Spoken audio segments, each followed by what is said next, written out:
అసలు నాగమణి ఉందా? మీరు చూసే ఉంటారు చాలా మూవీస్లో. అసలు ఈ నాగమణి అనేది నాగపాముల్లో ఉందా లేదా? అలాగే మన కళ్ళెదురుగా ఇలా పాముల తల మీద కట్ చేసి మణిని తీస్తుంటారు. దీనిలో నిజమెంత ఈ వీడియోలో మనం తెలుసుకుందాం.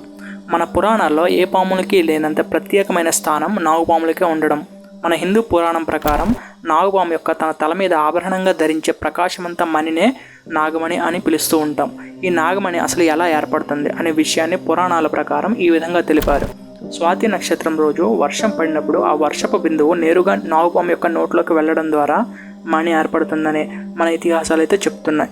కానీ ప్రజెంట్ సిచ్యువేషన్లో ఏమవుతుంది అంటే దీనిని ఆధారంగా చేసుకుని కొంతమంది డబ్బు సంపాదించడం కోసం క్లోరోఫెన్ అనే ఒక రకమైన ఖనిజం ఉంటుంది. ఇది మెరుస్తుంది. నాగుపాము యొక్క తలను కోసి అందులో ఈ మెరిసే రాయిని పెడతారు. కొన్ని రోజులకి తర్వాత పాముకి ఆ గాయం మానిన తర్వాత అందరి ముందు మళ్ళీ పాము తలను కోసి ఆ రాయిని తీసి మణి అని చెప్పి అమ్ముతున్నారు.